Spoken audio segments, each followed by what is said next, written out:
So so we have all these great cartoons by, these are mostly like New Yorker cartoonists. Oh my, I'm impressed.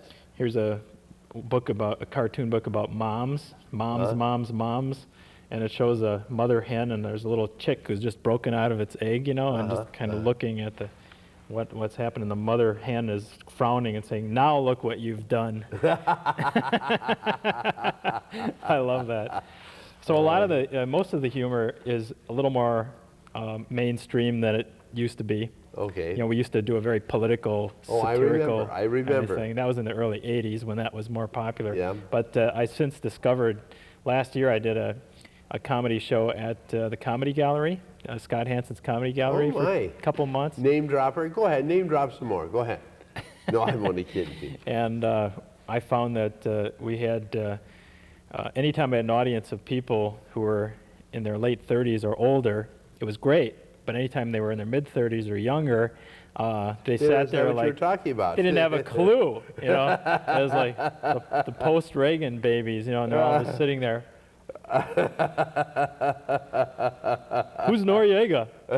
You're right. You know, they didn't have a clue. So that's very discouraging. So we have to pander to some of them in the magazine now in order to keep pander going. for money, I'll pander. But we do have some good satire in here too. We've got, here's a good one. Here's a little poetry by a fellow from Texas A&M University who sent us this poem. Capitalism, a meditation. Here lie the remains of a man who made a truck. He owned a trucking company, was run over by a truck. Very good.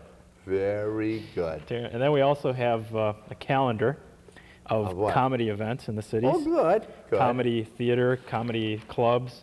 I have to ask the direct question, where can you buy this thing? This thing? It's free. Oh, free? Yeah, and it goes... Can I get it free? It goes on, here you go, here's your copy. Thank you. And it goes out all over the whole metro area, and we had a number of drops in the western suburbs here. I think we left them at Fuddruckers, and the best place is Odegaard's at Centennial Lakes Plaza. Oh, really? I didn't know that.